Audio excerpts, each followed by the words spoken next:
Let's dive right into this explainer, because we are unpacking a massive, fascinating cultural shift happening in digital storytelling today. We're seeing a complete transformation in the kinds of stories people are consuming, and it's being driven largely by South Korean webtoons and Japanese manga.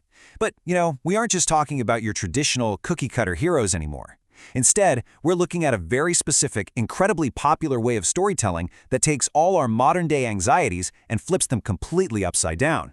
Seriously, have you ever just wanted to escape your daily life and wake up in a completely different world? For overworked office workers and deeply burnt-out students, this universal desire to just leave reality behind forms the core hook of the explosive isekai genre. Now, isekai literally translates to another world. And as the source material highlights, the protagonists in these stories are rarely, if ever, thriving in their original lives. They're usually struggling with exhausting jobs, immense academic pressure, or just that heavy feeling of being totally stuck. So, waking up in a magical new world isn't just some fun, whimsical adventure, it is the ultimate reset button. And to be clear, this isn't just a niche internet hobby anymore. The global webtoon market reached an absolutely astonishing $3.7 billion in 2021. To put that into perspective, it's literally eclipsing the traditional Japanese manga print market and has become the newest powerhouse of the Korean Hallyu wave. We've already seen K-pop and K-dramas take over the globe, right? Well, now, vertically scrolling digital comics are the next massive cultural export. The sheer financial scale here perfectly illustrates just how deeply these escapist stories are resonating with a global audience. So, how do we actually get here? Well, we have to trace this digital evolution back to its roots. The history here perfectly sets the stage for readers facing what researchers actually call loser syndrome, which is basically the crushing socioeconomic pressures of youth unemployment, low wages, and insanely high housing prices. Back in 1997, during the severe IMF economic crisis in South Korea, readers began seeking out these relatable, everyday escapist stories on early internet portals. Fast forward to the smartphone boom in 2009, and this medium was perfectly primed to offer solace and vicarious satisfaction right in the palm of your hand, specifically tailored to readers who were feeling left behind by the modern economy. Now, what happens when you combine those economic pressures with female-oriented storytelling? You get a really fascinating subgenre called otome isekai. Isekai, like we said, means another world, and otome translates to young maiden. Essentially, this is a genre where a normal, often totally burnt-out modern woman is magically transported into the European-inspired setting of a romance novel or a video game. But here's the kicker. She isn't just there to hang out and look pretty. She's there to completely reshape her destiny using her modern knowledge. Section 1. The Companion Fantasy. Powerful Pets and Friends. When fans on Reddit talk about their ideal escapist fantasies, it's actually not always about finding Prince Charming. Often, it's about building an absolutely untouchable support network. Readers actively seek out stories where the main character cultivates an unshakable support system of black dragons, S-class magical cats, and fiercely powerful allies. And the reason for this makes a lot of sense. It effectively counters the isolation and vulnerability of modern life. If you feel powerless sitting at your desk job, there is immense, profound comfort in reading about a protagonist surrounded by a loyal group of survivors and magical pets who will literally burn down the world to keep her out of trouble. Section 2. The Cold Northern Duke. Of course, romance is a massive part of this genre. And if you read otome isekai, you know this universally beloved trope. According to passionate online communities, the Cold Northern Duke is the absolute quintessential male lead. He ticks basically every box on this specific checklist. He's got black hair, usually red eyes, he's emotionally stunted due to some tragic childhood trauma, and he's stationed in a remote, snowy region. The heroine usually enters into a mutually beneficial contract marriage with him just to escape a terrible political struggle or abusive family. But then, inevitably, this cold, monstrous war hero becomes obsessively, fiercely devoted to her. He solves her problems by just throwing immense wealth and military power at them.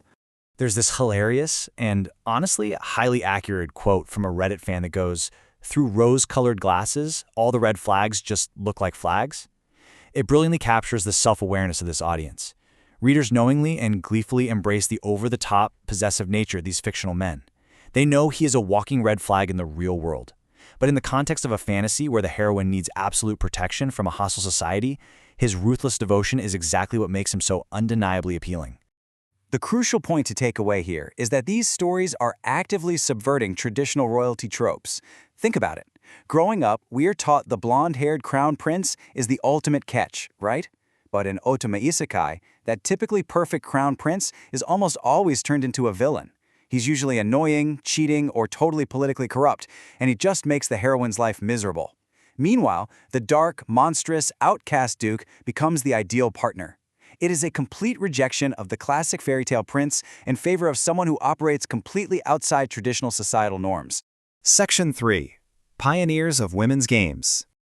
To truly understand where these specific otome tropes came from, we actually need to step back and trace the fascinating history of video games designed specifically by women for women. Long before webtoons exploded, there was Angelique, released way back in 1994 by the all-female development team Ruby Party.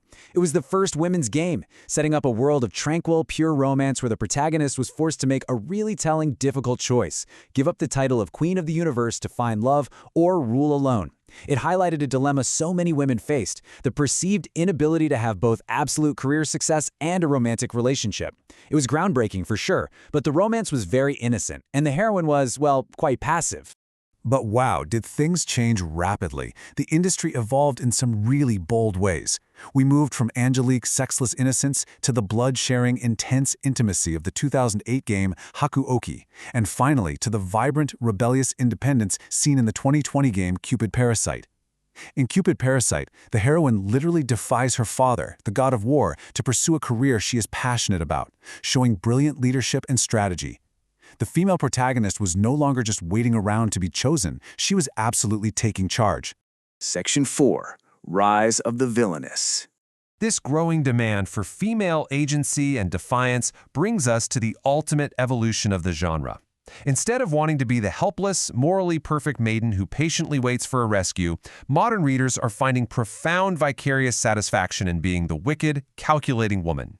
The traditional heroine is defined by pure morals and romance, but the modern villainess, she prioritizes her own survival, she relies on strategy over pure luck, and she unapologetically controls her own fate. She's allowed to be flawed, selfish, and cunning, which are traits that have historically been denied to female protagonists. So why does the villainess absolutely rule the current market? Well, because she actively dismantles the system that was rigged against her from the start. In massive hits like Villains Are Destined to Die and My Next Life as a Villainess, these women completely reject the pursuit of male validation. They focus on their own financial independence. They gather marginalized allies who have been discarded by society.